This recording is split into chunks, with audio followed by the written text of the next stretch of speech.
Hi guys, Petronella here. So the last video that I did, I was telling you guys about the book and how excited I am to finally have a copy of my own, and that we will be starting the countdown to the launch very soon. I am so excited about that. But today's video is going to be quite long because I'm going to answer 3 questions that I consistently get on all platforms. And the first question is, who is Petronella Munhenzva? The second question is, what is the book about? From Gokwe to Oxford, the girl who dared to dream. What is it about? And the third question is, you have told us about Gokwe, you've written your story. What are you going to do about it? Surely it cannot just end in you telling a story. What are your plans? What are you going to do about it? And those are very difficult questions, as you've heard, and I'm going to try to answer them as honestly as I can and as best as I can in this video. So the first question is, who is Petronella Munhenzva? Okay, the simplest answer to that is, she's me. Okay, Petronella Munhenzva is a girl who was born on the 1st of November 1994 in Gokwe, Zimbabwe.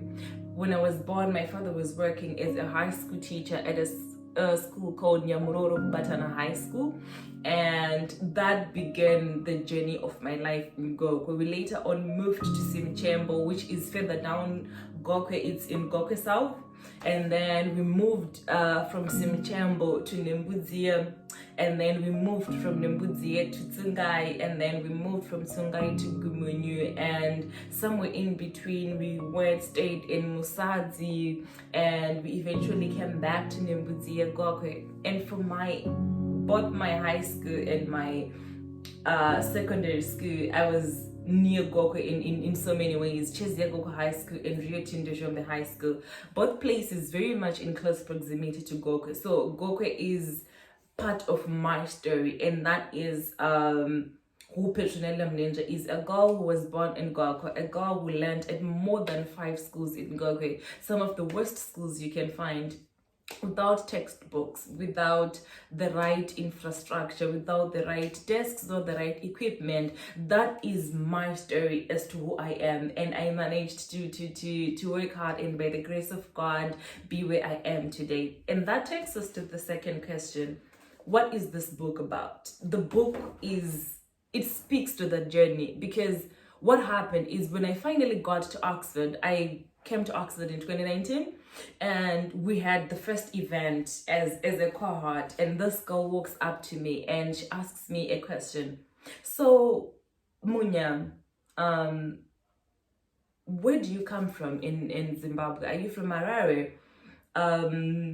Before I could answer, she went on, and her next statement was, I'm asking because back in the US where I come from, people from the countryside rarely go to college. It's mainly people who stay in towns that go to college. So are you from Harare?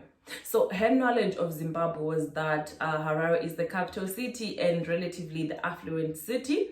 So when she saw me in Oxford, she associated me with Harare because that is what would have made more sense, that I had to be coming from Harare. And I remember just looking at her and thinking, oh my God, I don't even come from Harare. I was born, bred, and raised in Gokwe, a place that you cannot find on Google Maps if you try finding it.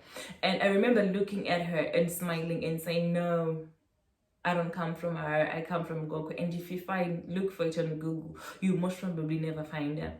And that encounter stuck to me, but it didn't really mean much. And then when I then moved to my college, and I found that I was the only Black graduate student there, and I consistently got these questions like, so Munya, where did you grow up? Did you grow up in the UK, in the US? And then I would be like, no, I grew up in Africa. And then the next question would be, so how did you get into Oxford? It's quite difficult to come straight from Africa to Oxford. And then as I consistently had these questions, how did you get here? How did you make it? How did you do this? How did you do this? And then it hit me. To them, these people think that this is a compliment. They look at me and they they look at what I look like and they automatically associate me with a particular class and a particular background and a particular social standing for them to understand why I would be in Oxford. And then when I answered them that I wasn't from where they thought I was, they were a bit shaken because how can it be?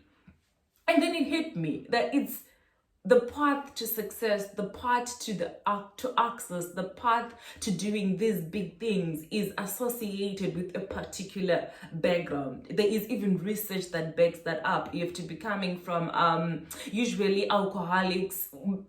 Children who were raised by alcoholics are most likely to become alcoholics themselves. People who grow up in houses with domestic violence are going to be prone to the same things as well. There are so many research that is done that confirms these things, that you are predestined, you're predetermined to be someone dependent on who you are, who raised you, who bore you, your social standing, your financial standing. And because I didn't fit any particular box, I sort of like became this mystery. How did she do it?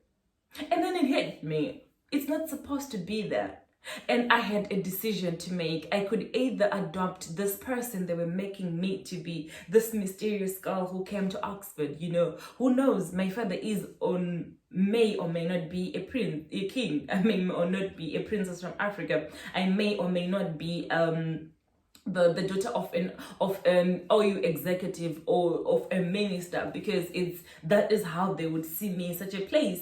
So I had to make a decision. Do I want to be this person that portrays this social class, that portrays these things that I never had, or do I want to be honest with my story and tell the story of this girl, the story of a girl who had to walk so many kilometers to school, the story of a girl who had to sit in classes without textbooks, the story of a girl who had to go through some of the worst experiences you can have in early childhood development and still manage to be here. I had a story to make, a decision, a choice to make, and I made the decision to tell my story as honestly as I can.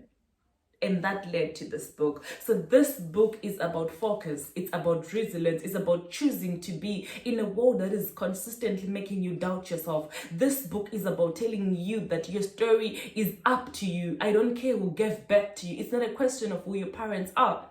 It's not a question of who your parents are or what they are not. It's not a question of what decisions were made about you. It's not a question of the kind of neighborhood you grew up in. It's not a question of where you start. It's a question of who you choose to be. And you have to be intentional, you have to be deliberate, and you have to fight for your place in this world, because it's not promised. And people are not going to give it to you, particularly if you're not from a particular social standing. So you have to fight, you have to be resilient. And this book tells that story, that you can be anything that you choose to be. You can be anything that you decide to be. Your story, with its flaws, with its mistakes, with the hurt, with the disappointment, with everything that you've gone through, you can have a very beautiful, amazing story that can count for something in this world. You can be anything that you decide to be. If you can take anything from my story, it's that it's not a question of where you start, it's a question of where you end.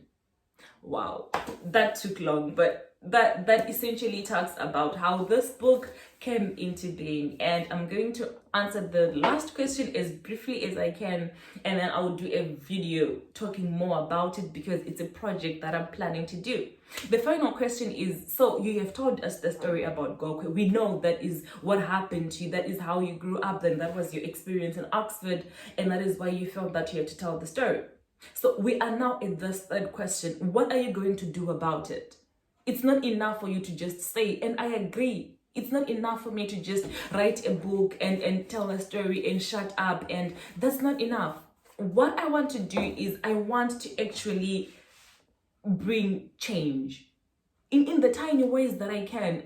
The phrase that I have for it is I want to hold as many hands as I can. And right now I'm in the works. I'm talking to so many people, amazing people who are willing to partner with me and start the Petronella Munhenzva Foundation that essentially goes back to Gokwe and tries to give back to the community. We'll distribute copies of the book in schools. We'll find schools from each school that I learned to pay school fees for. It's just a starting point, and we'll set up sewing projects. The reason why sewing projects in particular is fashion and fabrics is a common subject taught at Form 4, and so many people have the skills to do stuff, but they don't have the resources. So the Petronella Munhenzva Foundation is going to try and give empowerment through starting of projects, sewing projects, manufacturing of reusable sanitary products, sporting equipment. There are so many children with talents that go unnoticed because of lack of access and resources.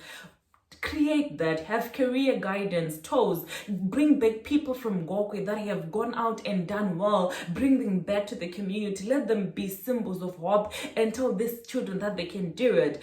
Pick children from schools, pay their school fees, and grow this thing, and partner with so many people and bring change, and actually hold as many hands as we are. So the answer to the third question is, I'm going to hold as many hands as I can.